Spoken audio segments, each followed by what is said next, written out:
Buenas tardes y bienvenidos al IBER Museo de los Soldaditos de Plomo. Para empezar, como de costumbre, quería agradecer a la Fundación Libertad 7, de la cual somos la entidad cultural. Y una novedad, quería agradecer a Bankinter, que desde ayer firmamos un convenio con ellos y ha pasado a patrocinar nuestras actividades, lo cual está bien porque hacía tiempo que no teníamos un patrocinador y es muy de agradecer que pues que las entidades financieras y una entidad financiera como Bankinter pues apoye la cultura. También quiero agradecer a Bodegas Murviedro que nos apoya y nos ofrece el vino que tomaremos luego más tarde. A Vicente Sebastián, que está hoy con nosotros, y para presentar su obra Asalto al Fuerte de Los Ángeles, 1939, la Guerra Carlista, en Chulilla. A Paco Roca, que también nos acompaña en la mesa y que ha ilustrado esta obra. Y sobre todo quería agradecerles a ustedes por estar esta tarde con nosotros. Bien, voy a hacer una presentación de ambos autores, de quienes nos acompañan en la mesa. Vicente Sebastián comenzó en la docencia como maestro en 1982 y ha ocupado diversos cargos directivos en centros educativos desde el 92. Desde el 2010 es asesor técnico en la Consellería de Educación. Él es licenciado en Geografía e Historia, en la especialidad de Arqueología y Prehistoria, en eso pues coincidimos, y en Historia Medieval. También tiene un máster en Toponimia y eso se nota mucho, la verdad, en el libro, en el gusto por los mapas y por el detalle en la toponimia. En Onomástica Valenciana, también tiene un máster en Política y Gestión y Dirección de Organizaciones Educativas. Y también quería comentar que sus trabajos y publicaciones tienen como objeto temas relacionados con la historia local, la didáctica del patrimonio cultural y la didáctica de las ciencias sociales, así como libros de texto y de geografía, historia para bachillerato y educación secundaria, ciencias sociales y conocimiento del medio para educación primaria. Él ahora está realizando su tesis doctoral sobre el cómic y la didáctica de las ciencias sociales, con lo cual, evidentemente, esta obra tiene mucho que ver. En cuanto a Paco Roca, bueno, él es probablemente muy conocido y conocido probablemente de todos ustedes. Él nació en Valencia, de pequeño pues leyó Asterix, Blueberry, Mortadelo y Filemón, Tintín y muchos otros, como creo que hemos hecho muchos de nosotros. Y en particular Tintín, según reza su biografía, le enseñó a amar la aventura y el cómic. Estudió Bellas Artes y comenzó a trabajar en publicidad. Empezó como historietista en Kiss Comics, en el Víbora, junto a Juan Miguel Aguilera, que ha estado aquí en esta mesa presentando obras suyas, y también como Juan Miguel Aguilera, gran amigo nuestro, pues también ha formado parte del jurado de nuestro premio de relato corto histórico. Luego también empezó a participar en la tertulia de radio junto a Mac Diego, a Modesto Granados y a Ramón Palomar. Y la tertulia friki ha pasado por diferentes emisoras valencianas y ahora mismo creo que estáis en Gestiona Radio, ¿no? No, en Valencia, Radio Valencia. En Radio Valencia. Cada semana estamos en un sitio. Sí, sí.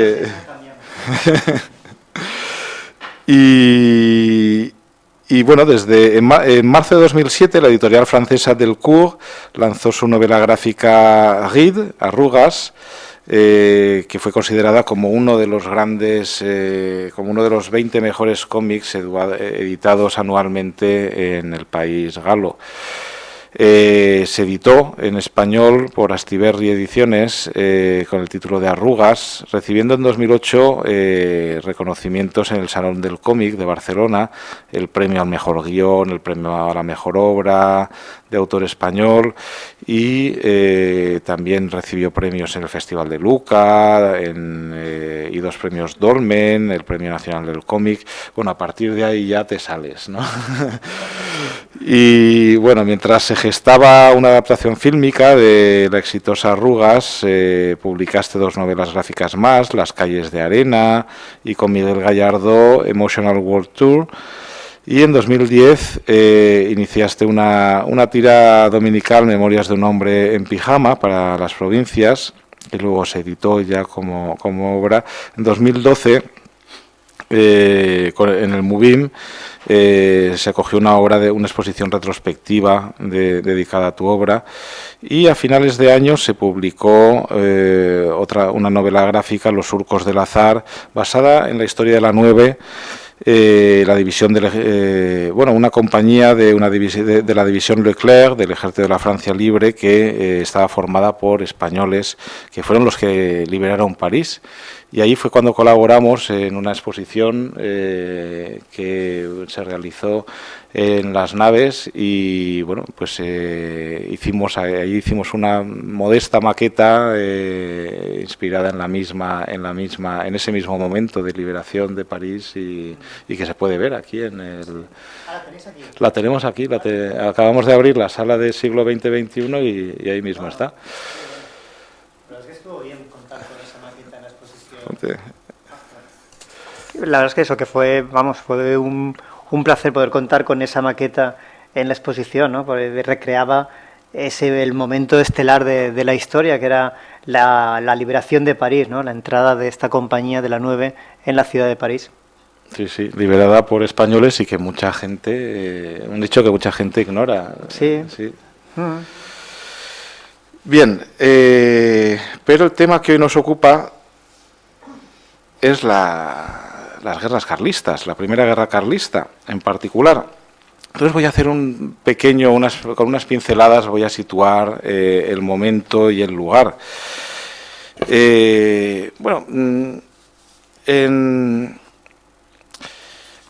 Estamos en 1830, Fernando VII publica la pragmática sanción, que dejaba sin efecto la exclusión femenina de acceso al trono.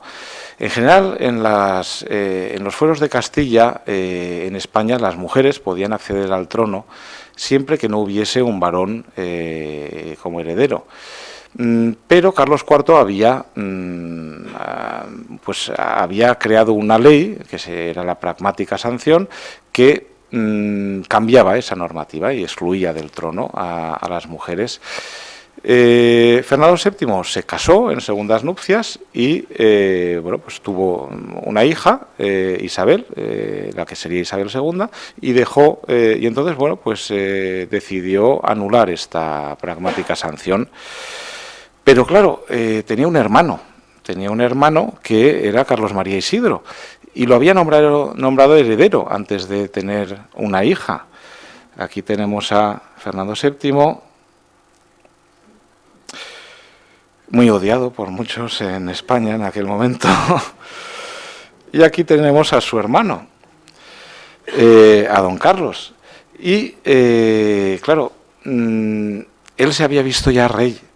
Él había acariciado ya la corona, y de repente se vio sin ese puesto. Buenas tardes. Se vio ya sin ese puesto, sin el trono, y claro, eso planteaba un problema. Él no reconoció a Isabel II como, a la muerte de Fernando VII en 1833, no la reconoce como reina. De verdad, esto va mucho más allá que una lucha entre la heredera, una lucha dinástica. La verdad es que es una lucha entre dos concepciones de España. Es una lucha entre el tradicionalismo encarnado por don Carlos y el progresismo encarnado por Isabel, que la verdad es que era muy pequeña. Ella, le habían hecho encarnar ese progresismo, pero en este momento era todo el bando liberal que la usaba como abanderada de este momento. En el bando isabelino se agrupan las jerarquías altas del ejército, las jerarquías altas de la Iglesia y del Estado, y bueno, y del lado carlista, pues más bien los agricultores, pequeños nobles rurales, parte del bajo clero, pero de determinadas zonas del país, en particular de Navarra, del País Vasco, de algunas zonas de Aragón, de algunas zonas de Cataluña y del norte de la Comunidad Valenciana. Todos estos grupos van identificando sus intereses. Aquí tenemos a la infanta, que pasa a ser reina, a Isabel.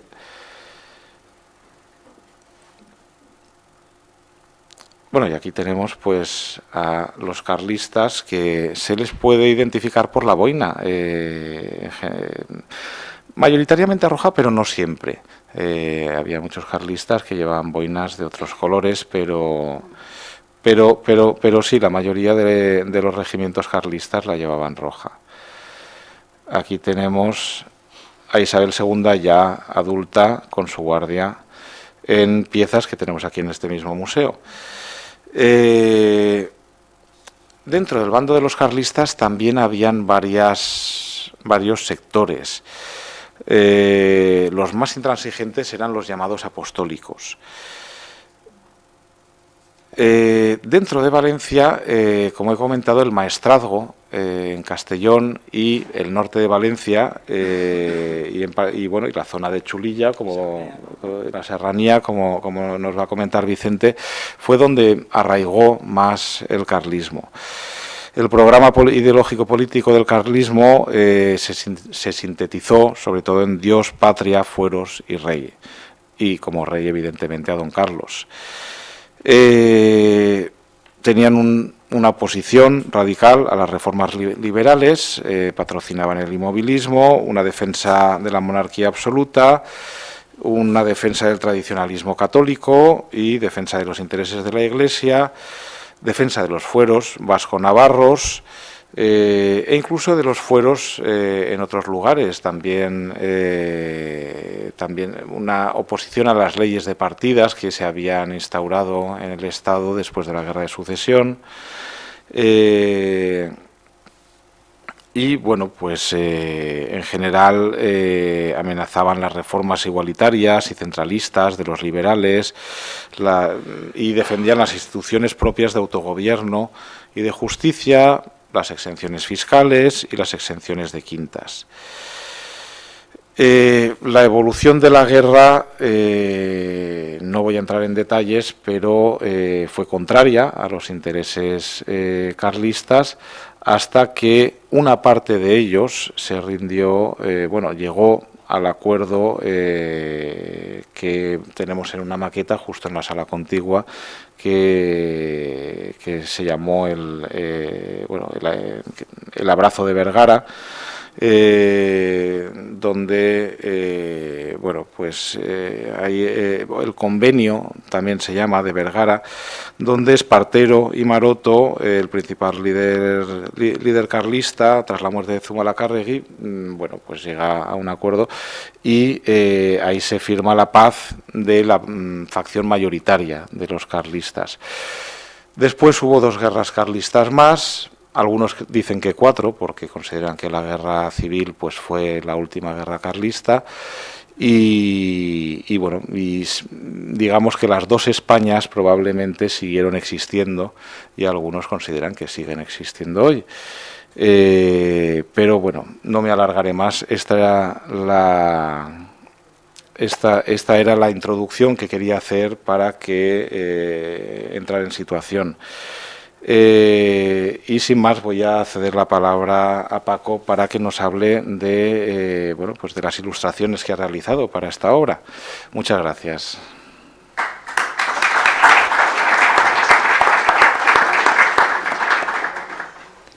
Bueno, como ya estamos situados históricamente, me has dejado tranquilo porque ya no tengo que hablar mucho sobre ese tema y puedo centrarme más en la ilustración.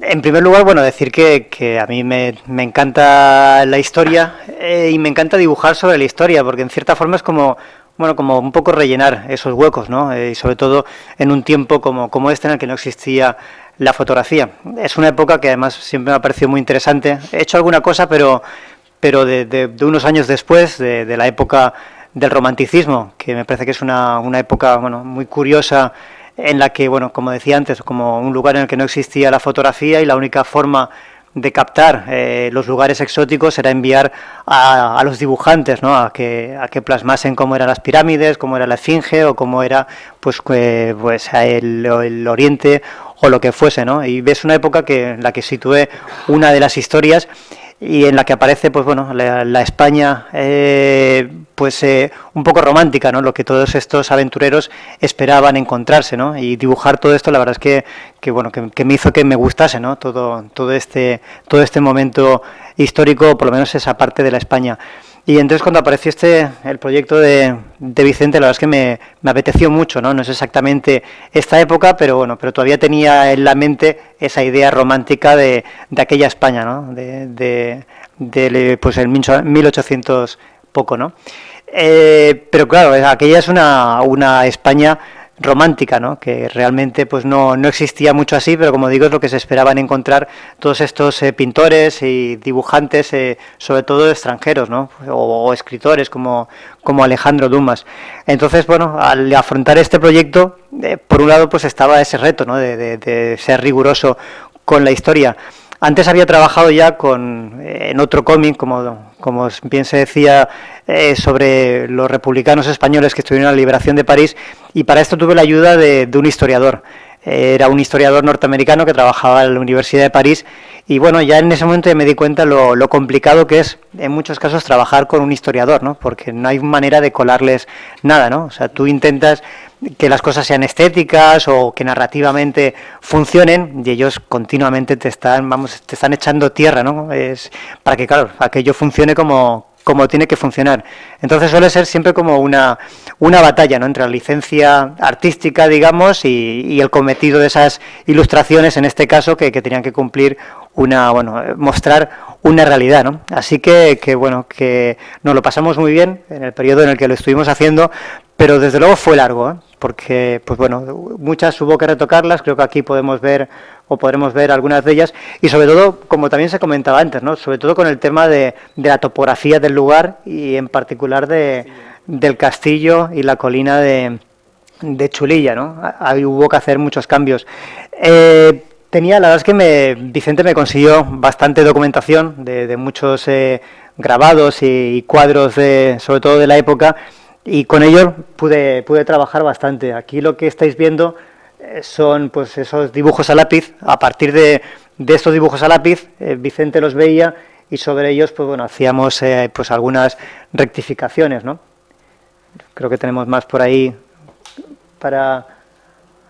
Bueno, aquí también, creo que no es el definitivo, el labrador que hay aquí, lo cambiamos también, ¿no? Lo que volvemos otra vez a la imagen del romanticismo, ¿no? Que en muchos casos acabas recreando esa vestimenta romántica, ¿no? Que no es la habitual de la gente, ¿no? Un yauro pues no va habitualmente como se le suele pintar, ¿no? Sino que va con su pañuelito y demás, pero no va de domingo ni va de cosas así, ¿no? Entonces, pues bueno, era un error bastante común. No sé qué más tenemos por aquí. Bueno, otra de las escenas, que es la toma del hospital, ¿no? Sí, el hospital de sangre. Sí. Bueno, con esta ilustración, la verdad es que con todas hubo bastante trabajo, pero esta en particular, digamos que la gran inquietud de Vicente era que el río llevase el nivel de agua adecuado. Entonces, para mí, como ilustrador, pues me gustaba así, porque era como muy dinámico, porque se les ve a los personajes que van corriendo, uno está casi saliendo del agua, el caballo se ve bastante las patas, digamos que a mí me gustaba, ¿no? Pero Vicente me decía que no, que ese río tenía que llevar mucho más caudal, así que poco a poco le fui subiendo el nivel. ¿Así ya vale? No, más nivel, más. Y entonces, pues bueno, al final, luego veréis la definitiva. Sí. Bueno, y esta es otra de las ilustraciones, ¿no? Que es el Consejo de Guerra, ¿puede ser? Sí. ¿Qué más tenemos por aquí? Bueno, esta también es de las en las que aparece el castillo de Chulilla Y bueno, me costó comprender un poco como decimos, la topografía del castillo, ¿no? De cómo está situado, hasta que no me hizo por fin unos buenos dibujos en planta, no llegué a comprender un poco cómo era, ¿no? Cómo pues ese acantilado es el que en cierta forma hace que la fortaleza sea tan inexpugnable, ¿no?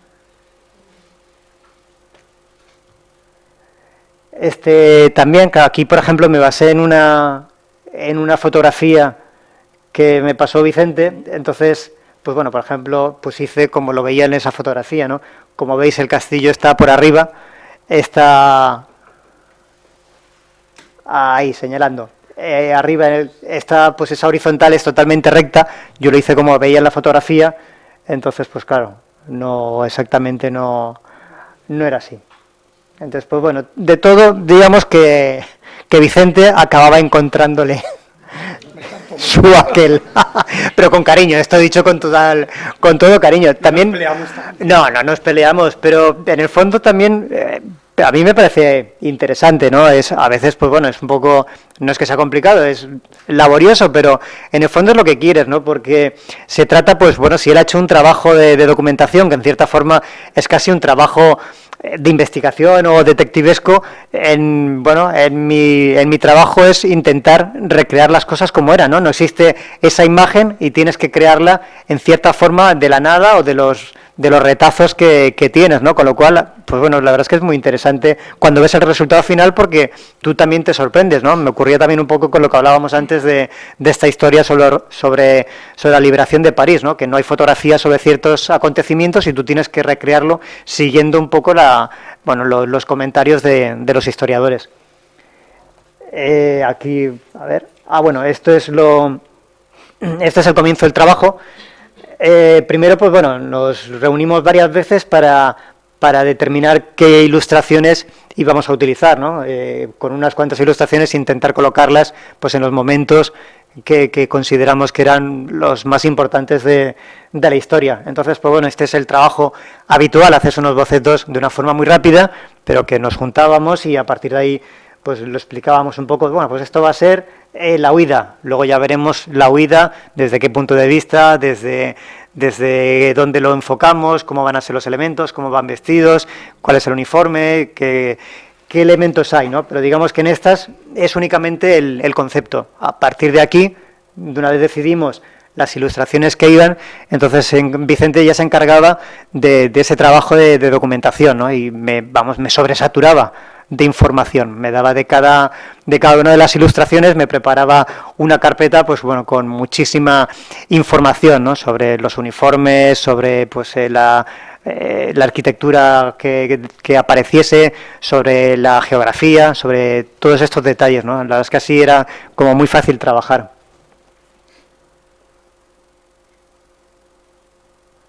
Aquí tenemos lo que luego sería la portada. Desvelamos quién es el modelo de esta. Está aquí, ¿no?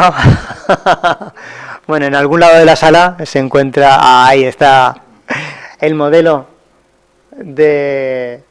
Bueno, el modelo entre comillas, porque aquí tengo que. No lo he mostrado, no lo tenemos aquí, pero suelo utilizar el modelo que más cerca tengo, que es un modelo atlético, esbelto, guapo, que posa muy bien, que soy yo.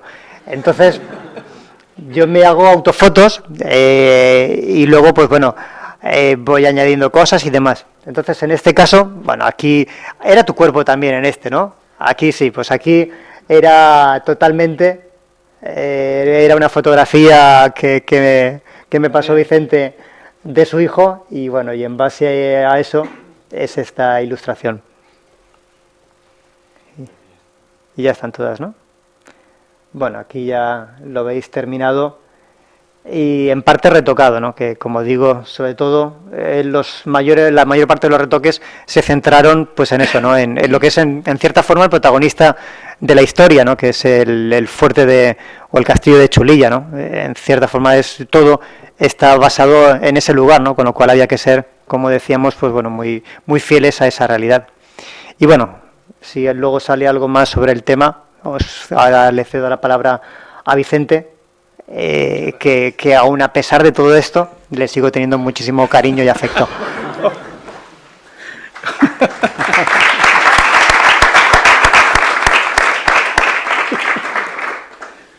Bueno, buenas tardes.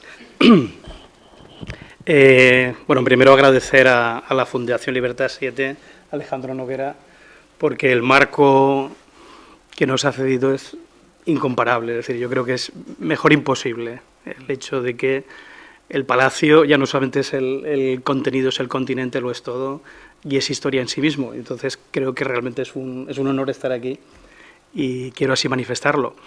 Y no fue tan difícil trabajar con Paco, ¿eh? No fue tan difícil. Exagerado, había que darle aquí... Sí, un poco de morbo. No fue nada difícil, precisamente porque es un profesional magnífico y yo tengo que estarle muy agradecido porque aceptó el proyecto, porque le ilusionó el proyecto y se volcó en él. Y efectivamente duró bastante tiempo. Os podéis imaginar el primer ilustrador del país, pues la cantidad de faena que tiene y que pudiera dedicarle a mi pueblo su tiempo en hacer un trabajo que a la vista está, que es magnífico, ya lo podréis observar. Pues bueno, es muy de agradecer. Y también es muy de agradecer que haya venido aquí a la presentación como lleva la semana. Habrá que darle la enhorabuena porque mañana presenta su nuevo libro, su libro cómic, La Casa. Hoy luego os invito también, por no... luego lo volvemos a decir, pero quiero decir que también su trabajo y su compañía de esta tarde. Bien,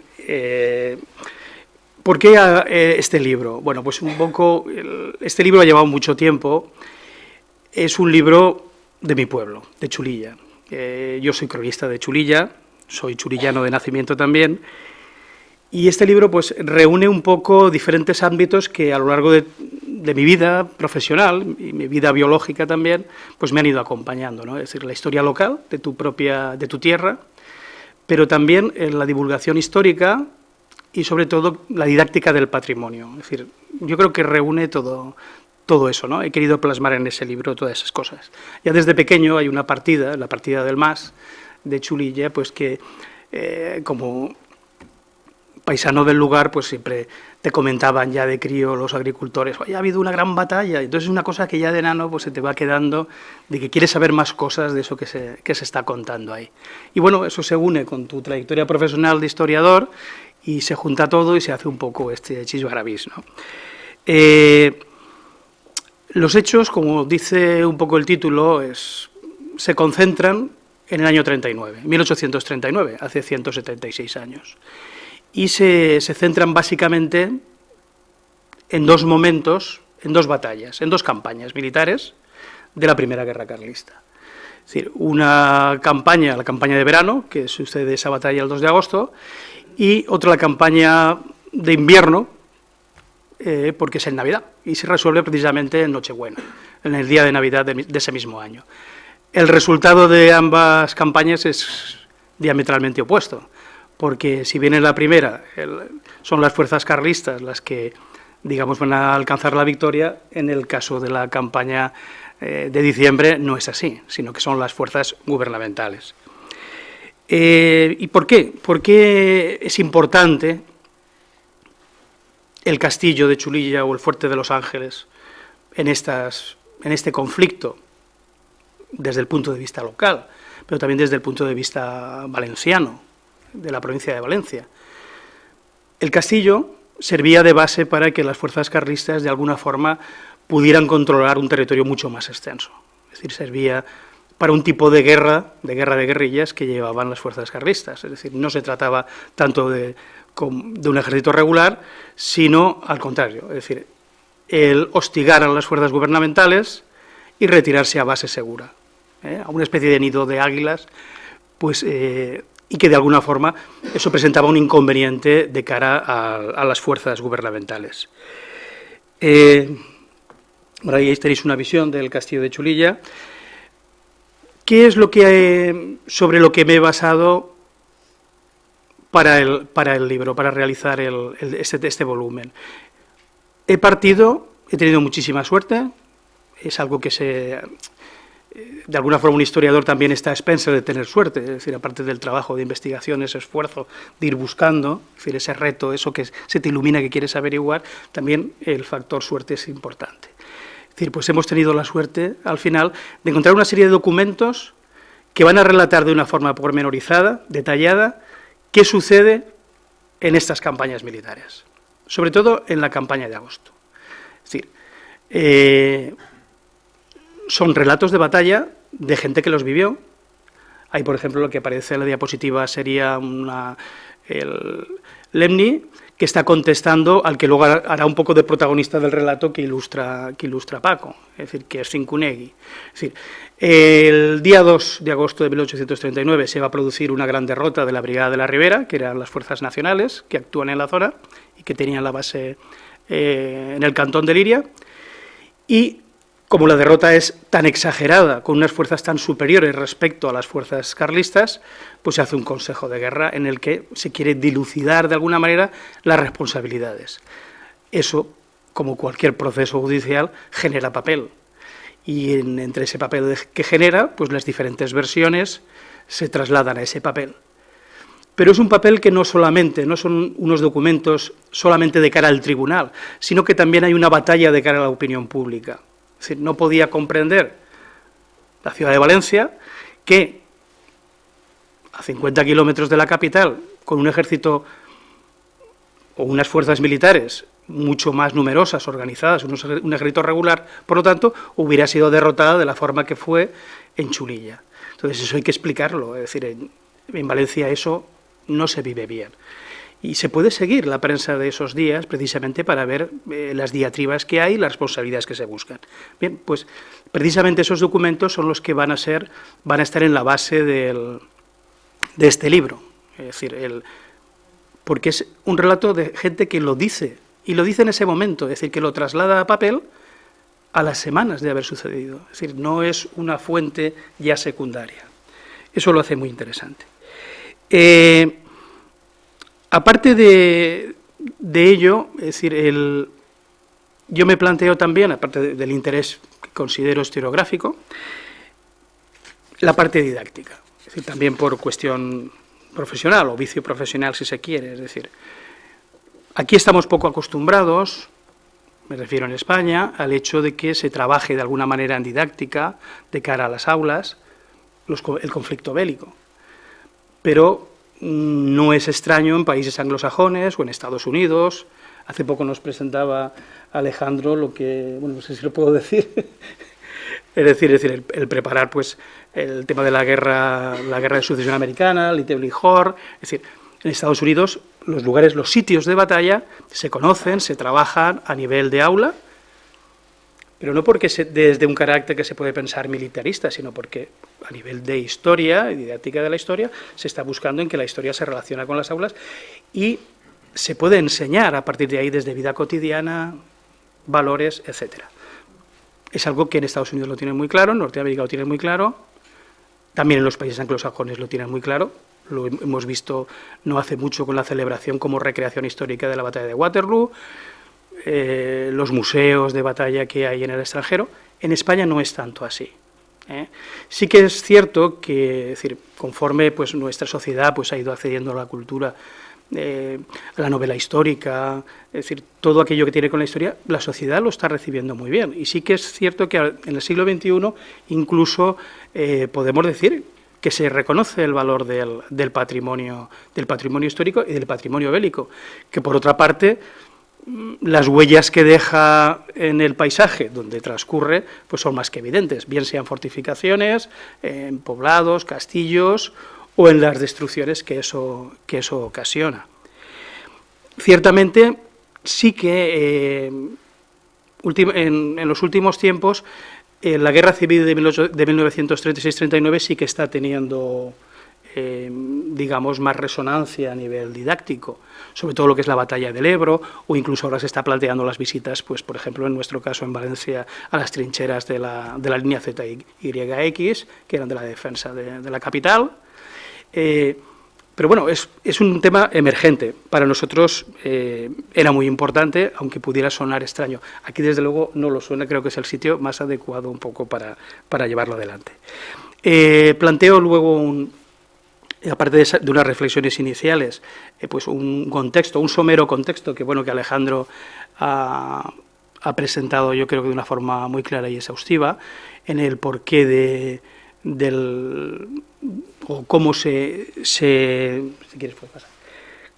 cómo se inserta en lo que es la vida de la nación el problema que tenemos, este conflicto en la Primera Guerra Carlista. En esta imagen tenemos un mapa, es un mapa alemán de 1840, en el que aparece, bueno, no se ve demasiado bien, pero bueno, de alguna forma es una vista panorámica de la guerra de la época de Cabrera, es decir, que es concretamente la de este libro, es decir, la parte del Maestrazgo, del Bajo Teruel, la Serranía, es decir, un poco cómo estaban distribuidos. Es un mapa muy interesante. Lo que ocurre es que a esa escala es muy difícil de ver.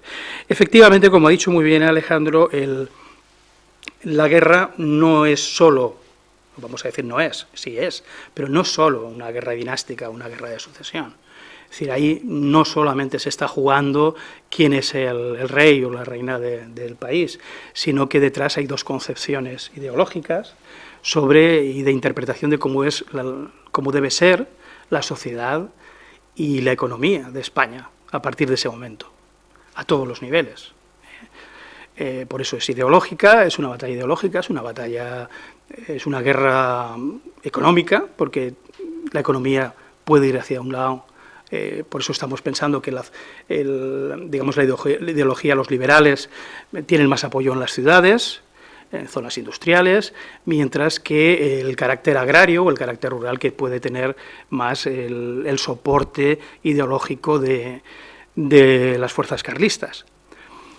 Eso luego no se va a trasladar exactamente a que los que componen esas fuerzas estén ideologizados. Es decir, que muchos de los que componen esas fuerzas, sobre todo a nivel de lo que sería la fuerza o los peones, la fuerza militar, la infantería, para nada lo están obligados por otros motivos, otras causas. Es decir, pero sí que es cierto que lo que hay detrás, un poco de esos dos choques, sería precisamente esas dos concepciones de España que se están enfrentando en este momento.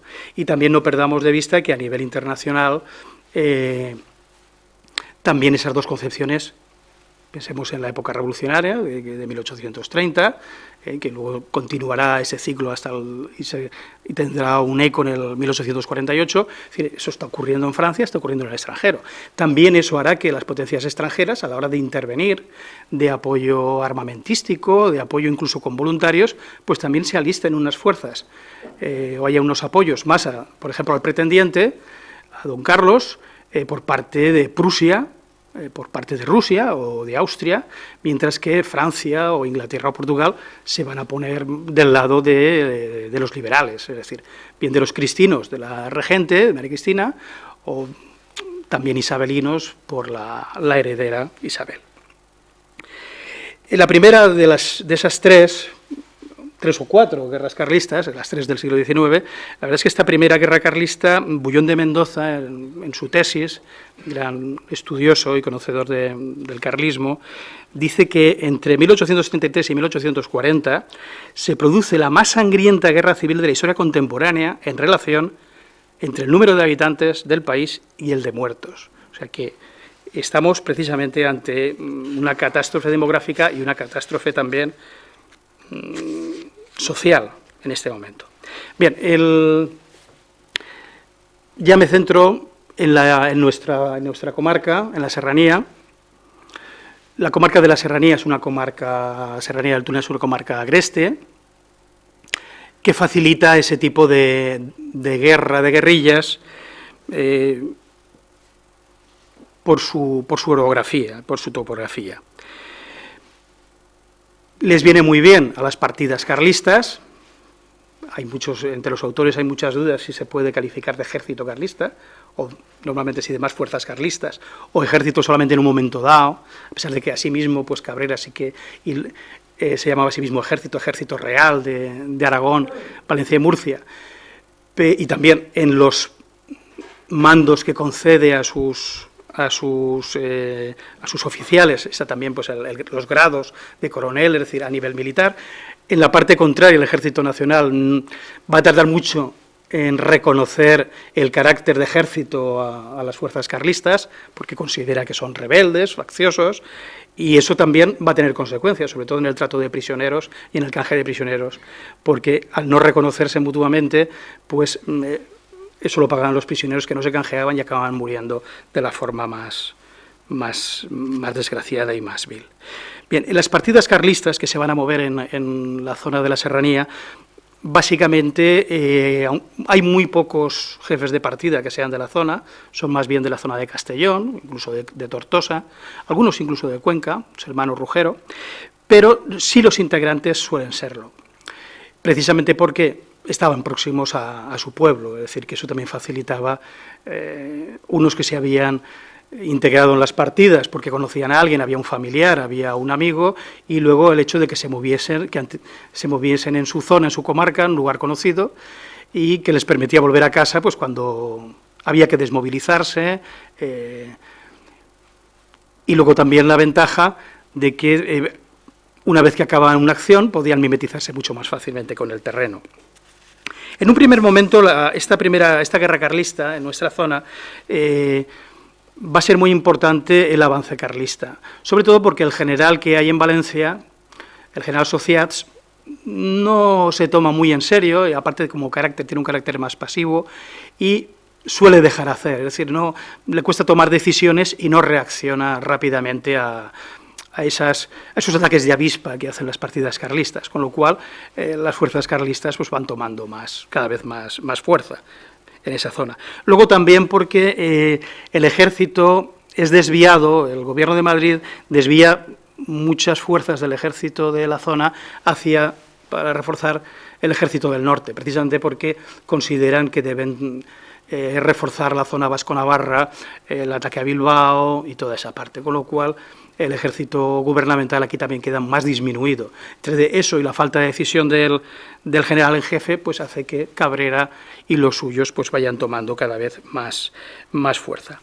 De hecho, lo único que va a parar en el año 37, porque incluso a Cabrera llega a las puertas de Valencia, lo único que va a parar va a ser la batalla de Chiva contra el general Oraa, que va a perder, eso va a hacer que se retroceda un poco, pero a partir del año 38 Cabrera va a empezar a fortificar Chelva, la Torre de Castro, Domeño y toda la zona, el puente y por supuesto Chulilla.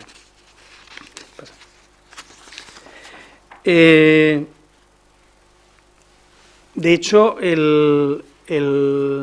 la fortificación de Chulilla se va a hacer muy rápidamente, va a solicitar a todos los pueblos de la zona, ahí hay un detalle, este es del archivo municipal de Chulilla, en la que el alcalde del lugar, en ese momento Mariano Cava, pues tiene que hacer unas exacciones al pueblo para facilitar a la guarnición del castillo pues todo tipo de vituallas, tanto alimentos como cal, etcétera. Es decir, realmente se va a reforzar en este año 1838, el castillo de Chulilla de una forma muy importante porque se considera que efectivamente era una punta de lanza frente a la Vega de Valencia e incluso a la Ribera, a la comarca de la Ribera y a la zona de Castilla, a la zona de Castilla contigua. Se va a recrear con una serie de aspilleras, aunque ya habréis visto por el boceto inicial de Paco que realmente el cerro de Chulilla pues está originalmente es un poblado del bronce, un poblado ibérico, es decir, que tiene unos motivos estratégicos idóneos para situarse allí una plaza fuerte, pues realmente con muy poco esfuerzo y muy poca dedicación lo convierte en un lugar pues prácticamente inexpugnable por los acantilados que lo rodean. Solo tienen que fortificar la parte oriental, es decir, el resto es inescalable. Bueno, ahora que hay mucha fama de escaladores por el pueblo, sí que lo están escalando, pero de uno en uno y con mucha ayuda. De hecho, uno de los errores, de los primeros errores que va a cometer la Brigada de la Ribera y que va a estar en el origen de la derrota del 2 de agosto, es que dejan que los carlistas se apoderen del castillo de Chulilla, conociendo que efectivamente era un lugar súper importante, es decir, lo dejan tomar y claro, luego se plantean desalojar a los carlistas, y ahí ya era complicadísimo. Entonces, bueno, en esta imagen y en la siguiente, es decir, ahí aparece un poco lo que tenían que facilitar los pueblos a los combatientes de ambos lados. Es decir, a pesar de que les hacían tanto unas fuerzas como las otras, les firmaban un recibo, porque me he llevado tantas camisas, necesito tantos calzoncillos, pantalones, tanta comida, tantas raciones, bueno, aquello era prácticamente incobrable, ¿no? Es decir, que ni de una manera ni de otra podía cobrarse. Pero aún así, eso nos aparece en los archivos, de qué manera se exaccionaba a estos pueblos. En este caso sería en el caso de Chulilla. Una cosa que me ha interesado mucho, porque creo que es muy importante, es la vida cotidiana. Es decir, la vida cotidiana, porque efectivamente a veces pues, nos acostumbramos a que en las batallas, en las guerras, aparezcan las hazañas de los comandantes, bueno, o sus fracasos. Pero detrás de la batalla, en aquella época ya, es decir, ahora por supuesto que esos efectos colaterales o que la población civil es la que más sufre, es algo que nos resulta evidentísimo por los medios de comunicación, pero estamos hablando del siglo XIX y no era menor en absoluto. Entonces, una de las cosas que yo quería reflejar también precisamente es la vida cotidiana de esas personas, es decir, la vida cotidiana de los soldados que intervinieron en el combate y también de los paisanos que estaban detrás. Es decir, gente que se alimenta, gente que tiene que vestirse, gente que es herida, que enferma, que muere o que es prisionero, ¿no? Es el reverso no tan glorioso del enfrentamiento bélico, porque efectivamente, es decir, podemos imaginar largas marchas en las que con una ropa muchas veces inadecuada, un dormir al raso o dormir en corrales, obligando también muchas veces cuando llegaba a una población a ocupar las casas de los labradores, es decir, todo eso también podéis imaginar que obliga a una convivencia que es muy difícil muchas veces con la población civil, y fuerzas de un lado y fuerzas de otro. Enfermedades que provocaban la muerte, en muchos casos, o casi siempre, muertes superiores a las muertes en combate. Y luego, un elemento que en esta contienda fue especialmente cruel y sangrante, fue el tema de los prisioneros de guerra, lo que comentaba un poco antes. Voy a leeros un testimonio de un miliciano de Burriana, que es liberado luego en Morella, sobre su experiencia. Creemos que en la ermita de la Vallivana de Morella, porque habla de un monasterio a mitad de camino desde Vinaroz hacia la parte de Chiva de Morella, del Bajo Aragón y tal, probablemente por ahí, dice. Este miliciano de Burriana dice así. Dice, en este estado permanecí con mis compañeros hasta la entrada de los prisioneros de Chulilla y Carboneras. Los prisioneros de Chulilla son los de las fuerzas nacionales que han sido derrotadas el 2 de agosto. Que se verificó en el mes de octubre y el número de 700. Aquellos infelices, no avezados a tan duro tratamiento, se rindieron a la fatiga y en el corto término de 5 meses perecieron más de 550 de hambre y de miseria. Eran socorridos por los arrieros que al pasar les tiraban las ropas y mantas de su uso, el pan de su merienda, bacalao, sardinas y cuanto podían sin ser vistos por los facciosos. Pero bien pronto dio orden Cabrera de que nadie transitara por las inmediaciones y quedaron reducidos a la más espantosa miseria. Cuando se les permitía salir al cementerio para respirar mejor atmósfera, corrían como un rebaño hambriento en busca de las malvas y excavaban la tierra para comerse las raíces de los árboles como los más fieros jabalíes. El tifus y tantos padecimientos aniquilaron de tal modo a los soldados que cuando fueron canjeados hubo que tenérseles a caldo y dieta en el hospital y casas de los benéficos habitantes de Castellón. Es decir, terrible. ¿Terrible por qué? Pues porque las represalias se cebaban ante una derrota con los prisioneros enemigos. Pensemos, por ejemplo, que se va a fusilar a la madre de Cabrera en uno de estos hechos. Luego, a su vez, se producen fusilamientos de la oficialidad del ejército gubernamental, a veces también porque no se les puede alimentar, ni se les puede cuidar, o no se les puede vigilar, entonces se les mataba. Como represalias según el trato que había recibido, como decía, del enemigo, al final, y también porque el Ejército Nacional no quería reconocer el carácter de ejército para establecer esos que llamamos ahora el Tratado o el Convenio de Ginebra, porque dice, si no tengo un ejército regular delante, ¿cómo voy a hacer un canje con ellos? Pero al final el general Van Halen, por parte del gobierno, y Cabrera tuvieron que firmar el Convenio de Segura para permitir los canjes, porque era absolutamente terrible esa situación. Como decía, el tema de las exacciones económicas va a arruinar la comarca completamente, porque ya no solamente era cuando llegaban las fuerzas carlistas o las partidas que arramblaban con todo, ya no era con el formalismo de esas cartas que se enviaban como Ejército Real o que se enviaba como Brigada de la Ribera o Ejército Gubernamental, sino que ya directamente muchas veces era el pillaje puro y duro.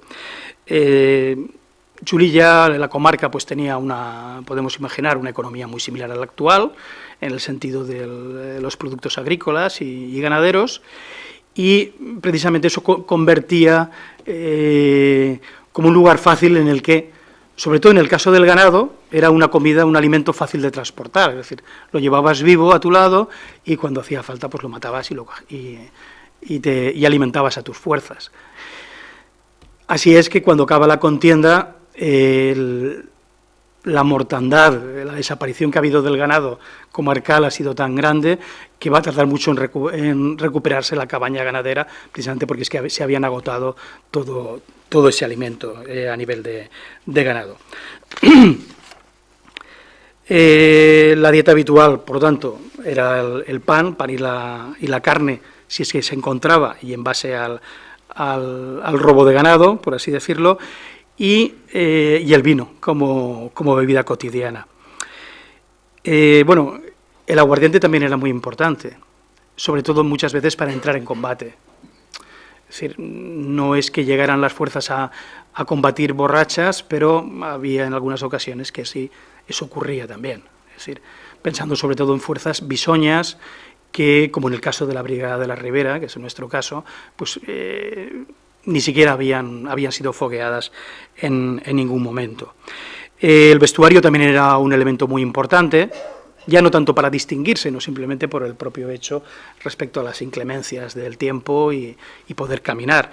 Pero la mayor parte del tiempo podemos decir que los soldados iban descalzos y con uniformes en mal estado.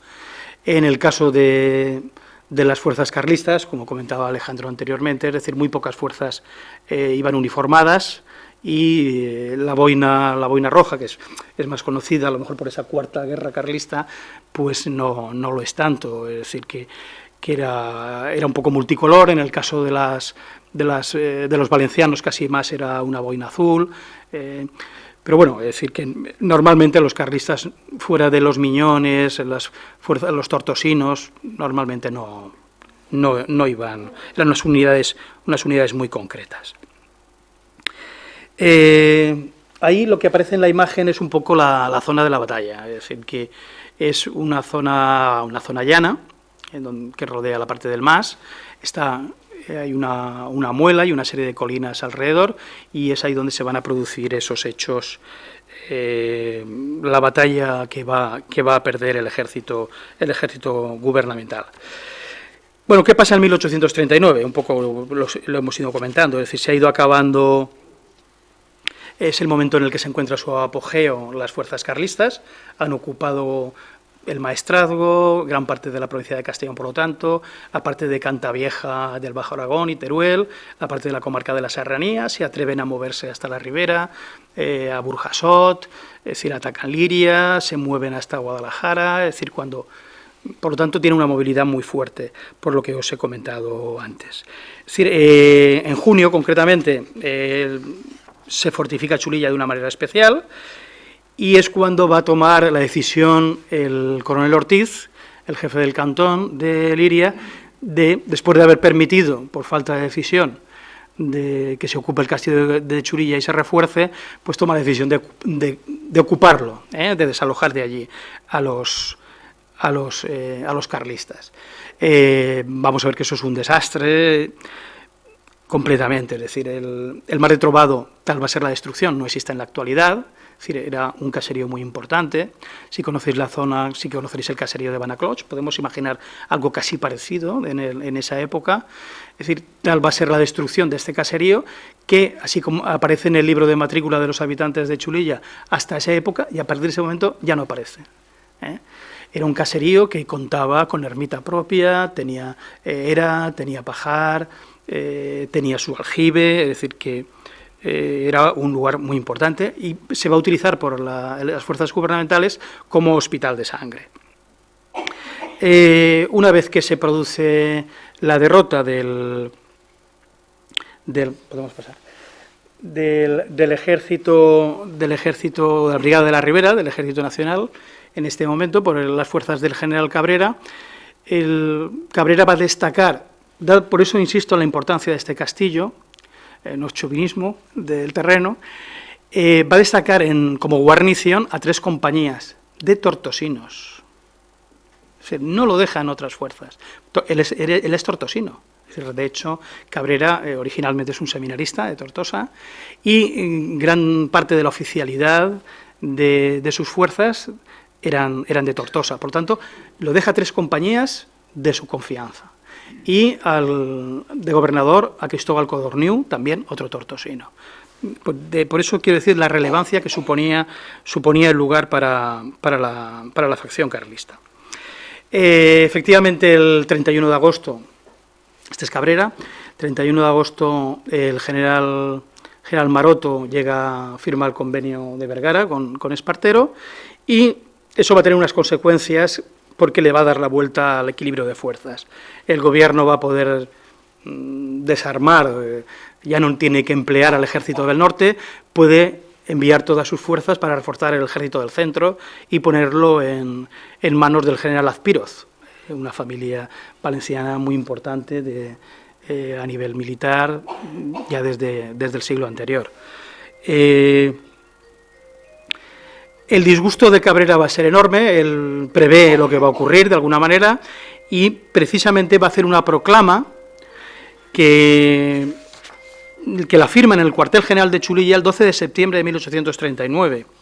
Y dice así, dice: soldados, porque además ahí de alguna forma también se ve un poco eso a lo que nos referíamos antes, es decir, qué hay detrás de este enfrentamiento. No solamente el carácter sucesorio. Soldados, la traición más afrentosa y más premeditada acaba de consumarse en el país, que fue el primero en lanzar el grito de fidelidad por nuestro soberano. Se refiere al País Vasco-Navarro. Empezada por los asesinatos que agobiaron el dolor de los corazones realistas, como se denominaban a sí mismos los carlistas, y terminada con la venta, bajo el pretexto de una paz imposible, la noble causa que sostenemos. Entrega a las personas de nuestros augustos príncipes a la servidumbre extranjera. Inmola al ejército real que tantos días de gloria dio al país y que es la admiración de Europa. Baldona al vil soldado que vendió el honor a precio de oro. Oprobio eterno los que colman su deseo de títulos de victoria por medios tan bajos y deshonrosos. Se está refiriendo a Maroto. Navarra y las provincias vascongadas son reducidas por las falaces promesas de reconocimiento de sus fueros. Algún día llorarán su crédula confianza. El reino de Valencia, Cataluña, toda la coronilla de Aragón, SIC, coronilla, pueden también reivindicar los fueros de los que se les desposeyó cuando la otra guerra de sucesión. No envainaré mi espada sin haberlos obtenido, sin haber asegurado a mi patria una verdadera felicidad, un gobierno protector y una paz honrosa, digna de los hijos del Cid y de Pelayo. Se entronca en lo que sería la tradición hispana.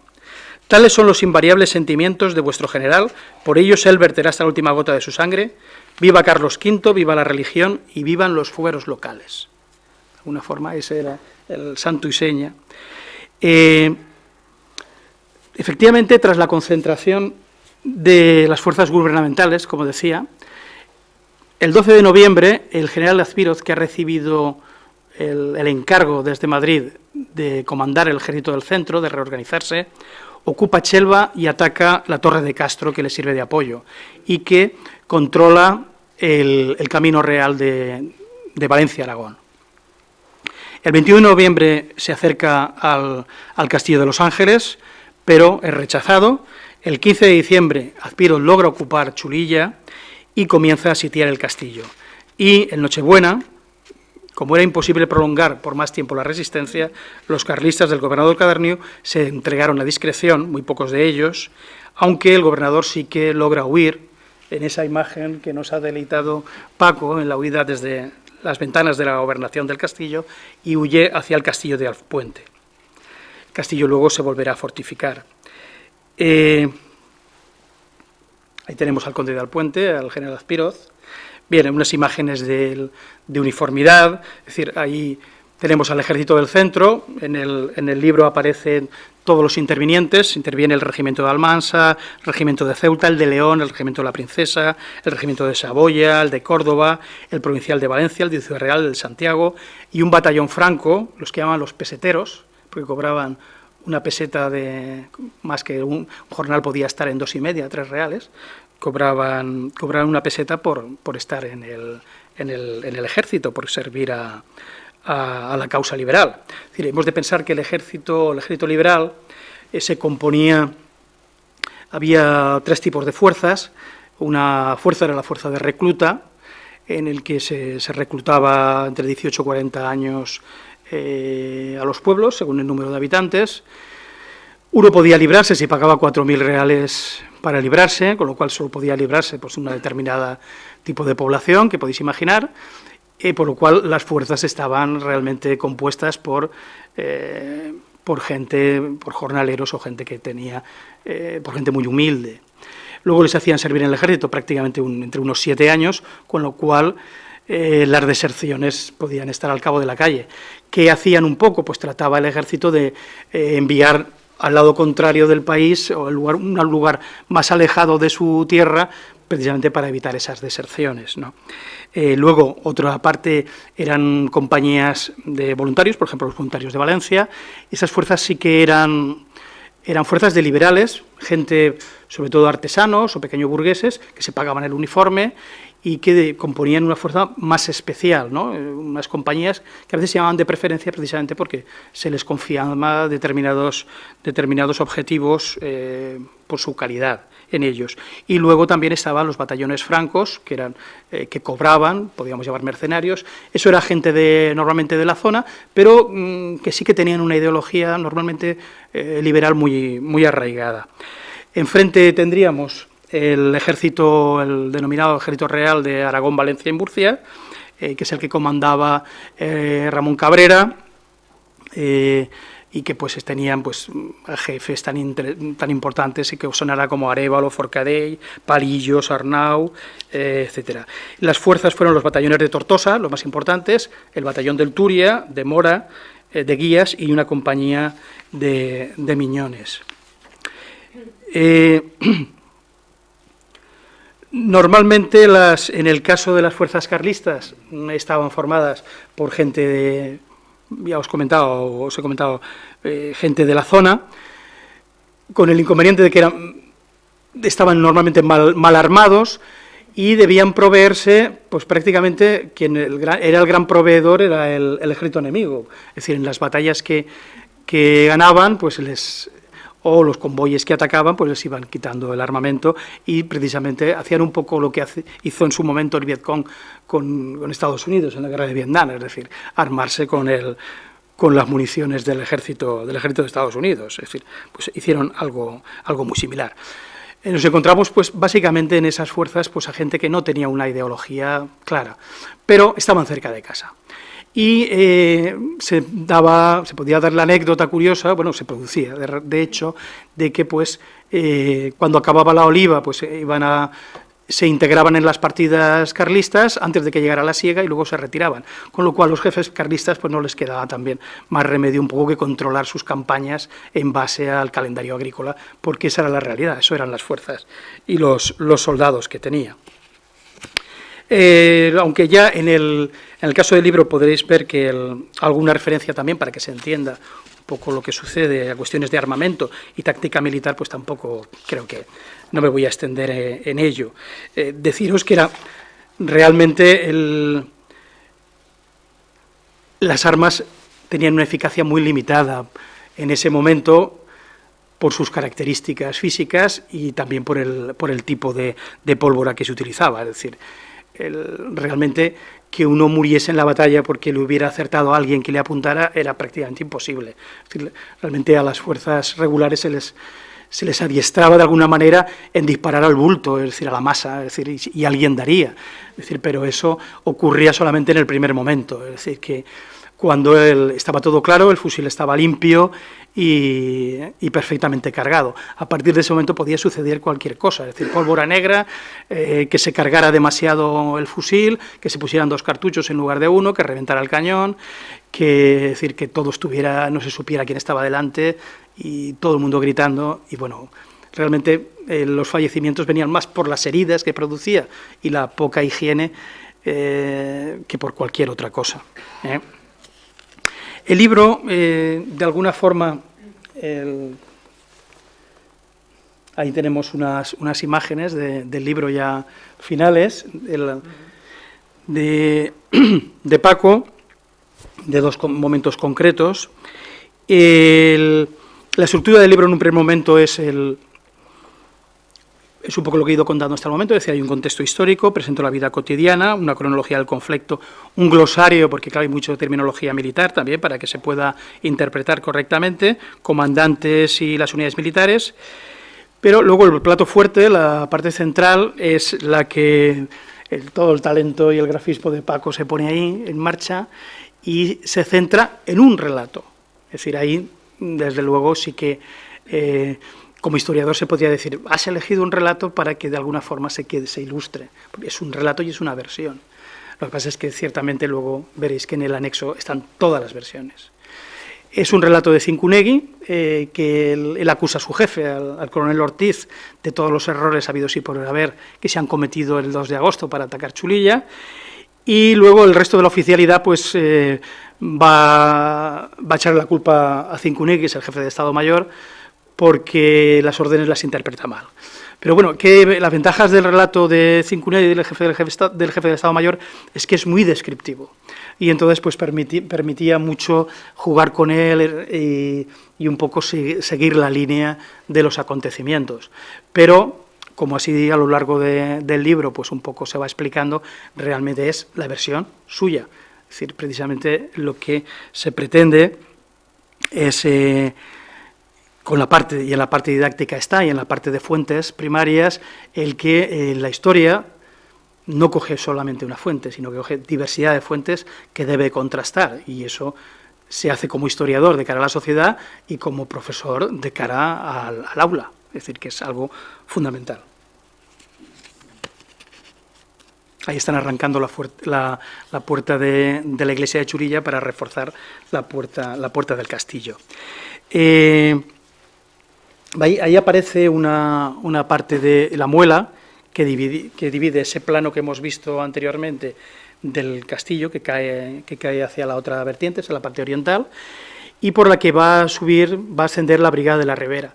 La verdad es que en un primer momento, por la descripción que hacía, aunque es una descripción muy interesante, muy pormenorizada, la del jefe del Estado Mayor, de la Brigada de la Ribera, yo no acababa de tener muy claro el lugar de ascensión de la fuerza, porque tienen que subir con artillería y todo, es decir... ¿Por qué? Lo digo, pues porque si se conoce la zona, si se conoce Chulilla, pues realmente por la zona por la que se sube a la muela es la zona meridional y la zona más occidental, que permiten un ascenso. Pero esas 2 zonas estaban ocupadas por las fuerzas carlistas. De hecho, las fuerzas carlistas ocupaban la parte superior de la muela, estaban en una zona de privilegio sobre la Brigada de la Ribera, estaban sobreelevados. Entonces, bueno, hubo que patearse toda, darle la vuelta un poco a esta muela para poder encontrar un sitio que fuera verosímil que la brigada pudiera ascender. Y creo que lo encontramos, sería exactamente ese que aparece en la fotografía. Bueno, ahí aparece un poco a vista de pájaro. Esto tengo que agradecérselo al Instituto Cartográfico Valenciano, concretamente a Laura Cabezudo, que le conté un poco la historia y dice, bueno, pues yo a ver cómo te lo podemos pasar eso a un mapa topográfico, una fotografía aérea. Bueno, las fuerzas van a venir desde Liria por esta parte, vienen desde Liria, además salen a las 2 de la mañana de Liria, es decir, parte del ejército había llegado desde Valencia sin descansar. Como no tienen medios suficientes para trasladar las municiones y los víveres, que apenas los cogen, conforme llegan los labradores, requisan todas las mulas, las acémilas para utilizarlas en la marcha, y marchan desde Liria hasta Chulilla, es decir, estamos hablando de un montón de kilómetros, estamos hablando de prácticamente unos 30 kilómetros, sin parar. Y sin parar, atacan la muela, es decir, no, sin dejar descansar a las tropas. Unas tropas que, por otra parte, están... la Brigada de la Ribera no es una fuerza, un regimiento organizado en sí mismo, sino que es una agrupación de fuerzas distintas. Es decir, que han ido cogiendo, el general en jefe de Valencia ha ido cogiendo de aquí a allá. Ha ido cogiendo de parte de un regimiento, parte de otro regimiento, parte de unas fuerzas que están acantonadas en Liria, otros quintos que ni siquiera han hecho instrucción en Valencia, y todo eso, con todo ese compendio, forma la Brigada de la Ribera y los lanza contra los carlistas, que están preparados, que están bien aprovisionados, bien situados, que tienen una caballería volante que va a estar todo ese recorrido de Liria a Chulilla hostigando y observando la fuerza que se aproxima hacia Chulilla, y que tiene una serie de ventajas que, por otra parte, no tiene la fuerza, la Brigada de la Ribera. Bueno, este va a ser el Hospital de Sangre, el Mar de Trovado, y se produce el ataque cristino. Es decir, hasta aquí tenemos Chulilla, eso se produce por la mañana. En esa primera fase de la batalla sí que se produce la victoria de las fuerzas nacionales, porque los carlistas se van a retirar al castillo como refugio. A partir de ese momento, la Brigada de la Ribera se disuelve. Podemos imaginar que los soldados tienen sed, no han descansado y se dispersan.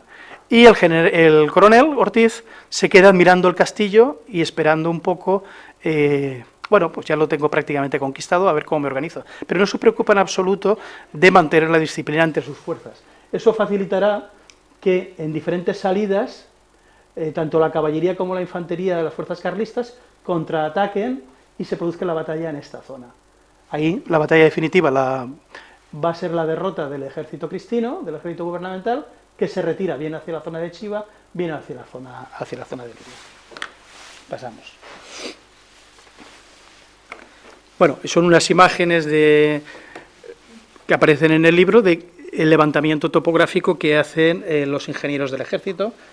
Podemos ir pasando, son varias imágenes muy interesantes. La disposición de las fuerzas, hay un trabajo previo, pero este no es el trabajo de la Brigada de la Ribera, que habíamos comentado del coronel Ortiz. Este es el trabajo del general Azpiroz, con las fuerzas del ejército del centro. Es decir, es completamente diferente. El resultado va a ser diferente porque desde los prolegómenos, desde los principios y el planteamiento de la batalla lo tiene muy claro. Es decir, situar diferentes baterías, rodear el castillo, esto es la muela, poner unas baterías aquí, otras baterías en el norte, en el Altico, y otras en el Cerro del Fraile. Y bombardear durante estos 9 días constantemente el castillo. Hay una superioridad de personal, está el ejército del centro reforzado por las fuerzas que han venido del norte, hay una superioridad mecánica y militar, porque tienen una artillería muy contundente, y ese no es el caso de las fuerzas carlistas que defienden el castillo. Esta es la bandera que ondearía en el castillo de Chulilla, la bandera de los tortosinos, la bandera de Cabrera, y el castillo, por lo tanto, es ocupado por las fuerzas del general Azpiroz. Ahí Paco hace una imagen magnífica de la toma del castillo, con la bandera coronela, y la verdad es que es una lámina preciosa. Bien, para finalizar, yo quería leer muy brevemente un comentario que hace Matías Sanz cuando la jura de Isabel como heredera legítima al trono de España, en el 33, años antes, pero es un texto que yo pongo en la introducción porque me gusta mucho, que sirve para este conflicto y muchos otros. Dice así, este es Matías Sanz y Server. ¿Cuántas veces al reconocer después de la batalla el campo donde habían peleado españoles contra españoles, descubrió el padre a sus hijos entre los cadáveres del ejército enemigo, el hermano a sus hermanos y el amigo a sus antiguos y predilectos amigos? Oh guerra civil, cuán horrorosos son tus estragos. Eres la plaga más funesta y lamentable del género humano. Yo creo que es terrible, pero de alguna manera yo creo que muestra, si las guerras son terribles, las guerras civiles lo son mucho más. Por mi parte, si de alguna forma humildemente, pues con este trabajo, este proyecto tan ilusionante, pues hemos contribuido a dar a conocer un poco más esta etapa, esta microhistoria del siglo XIX valenciano, pues la verdad es que nos parecería magnífico. Y la verdad es que quiero agradecer otra vez a Paco que se involucrara de la forma que lo ha hecho en el proyecto. Creo que no sería igual sin él, porque no tendría esa segunda parte, sería un libro de historia. Bueno, que lleve tu nombre ya es impresionante, eso es fantástico, pero el carácter de divulgación histórica, es decir, la historia no puede quedar solo en los anaqueles. Es decir, cuando Alejandro Noguera, cuando su institución monta los salones que hay aquí, que son preciosos, no está pensando simplemente en que nos maravillemos artísticamente, sino que esas imágenes, esas figuras, esas escenas trasladen información, es decir, que tengan esa parte didáctica tan importante y que de alguna forma pues nos haga reconocer nuestro pasado y a nuestros alumnos también. Y agradeceros a todos vosotros vuestra presencia, el Ayuntamiento de Chulilla, por la publicación del libro y su presencia aquí. Y bueno, a tantos compañeros que veo del Mare Nostrum, compañeros de consellería, y la verdad y amigos, en fin, os lo agradezco enormemente. Espero que no nos hayamos hecho pesados.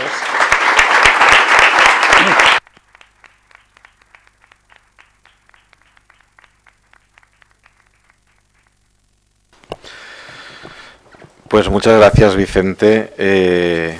Vamos a abrir ahora un turno de preguntas y de intervenciones. Si alguien quiere hacer alguna pregunta o comentar algo, por favor que levante la mano y le acercaremos un micrófono.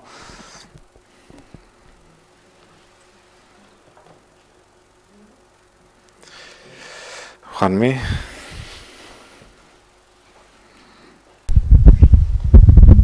Sí, hola. Creo que has descrito muy bien lo que es el horror de esta guerra, pero tenía una pregunta mientras lo estabas comentando, y es claramente por donde pasaban, iban arrasando, iban confiscando lo que...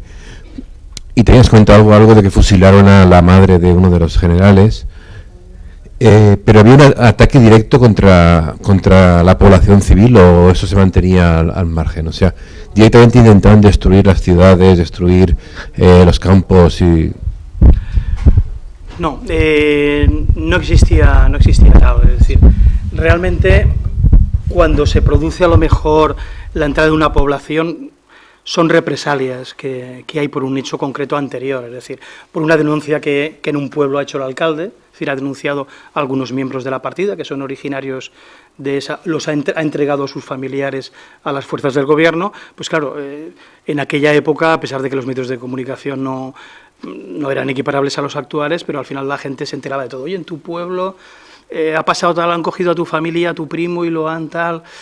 Entonces, en ese caso sí se producían esas, pero el objetivo no era realmente arrasar. Cuando se producía era más bien como consecuencia, es decir, porque los actos de pillaje pues tenían consecuencias graves, pero realmente no son el choque de dos ejércitos regulares que están trabando combate para ocupar el territorio del enemigo, sino más bien son escaramuzas en un caso y una forma de legitimarse a uno mismo, es decir, o de extender o de expandirse, es decir, el propio territorio. En el caso, por ejemplo, de Cabrera, él va a organizar un estado, el Tigre del Maestrazgo, es decir, un estado propio en Morella, es decir, va a elevar a categoría de catedral la colegiata de Santa María, de Morella, va a ordenar obispo en la zona,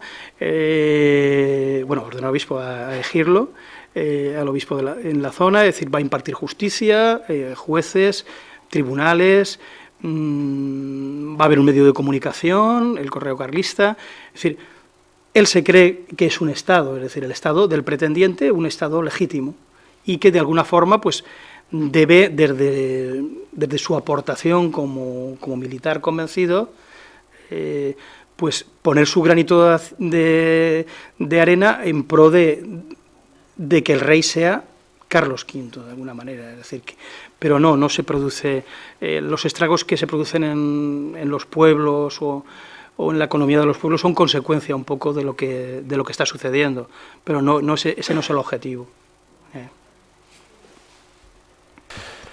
Entonces, al fin y al cabo, si hoy en día el País Vasco y Navarra tienen un concierto, tienen una fiscalidad, digamos, más ventajosa que Valencia, es porque ellos firmaron un pacto y nosotros perdimos la guerra.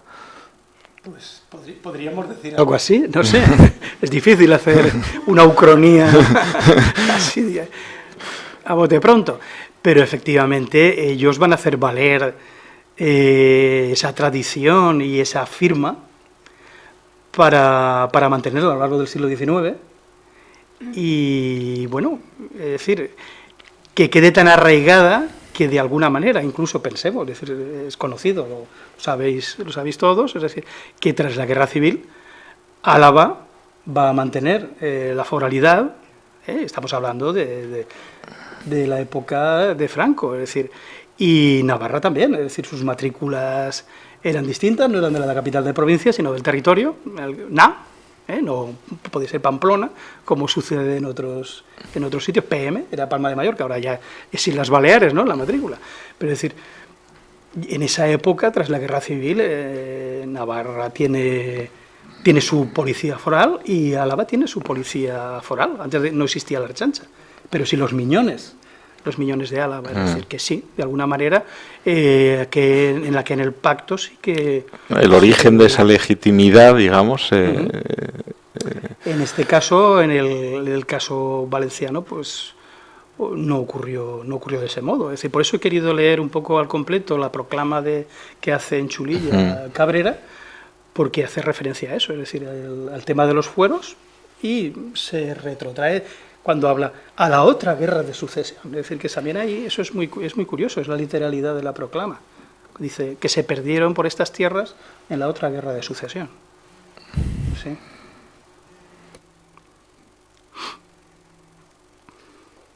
Sí, ¿alguna otra pregunta? Pues si no, vamos a anunciar los próximos eventos. Creo que hay un cómic que vas a presentar mañana. Mira, Aprovecha. Gracias, Alejandro. Pues mire, ya que os tengo a todos aquí, me encantará veros también. Mañana presento un nuevo cómic que se llama La Casa, en una galería que es Pepita Lumière, que está en la calle Segorbe, que es una de las travesías que hay por Castellón, Alicante, y será a las 7:30.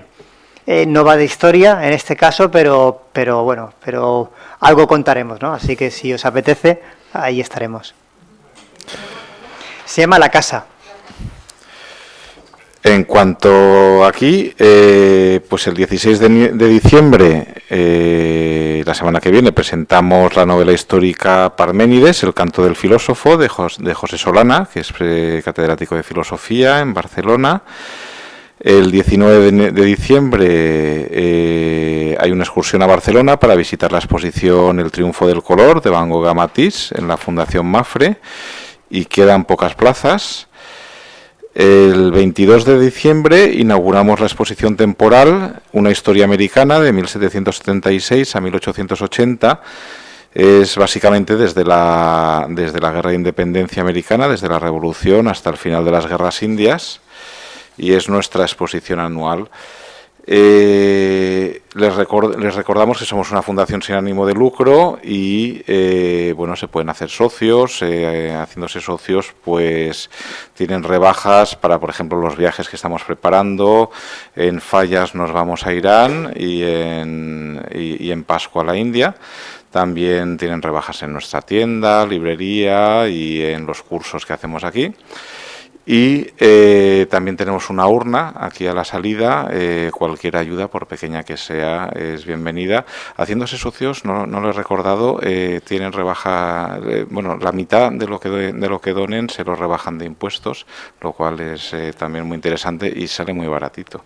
Así que, y todo lo que nos donen, pues lo reinvertimos en hacer actividades como estas y en hacer un museo como el que tienen aquí y una biblioteca como la que tienen arriba. Muchas gracias y buenas noches.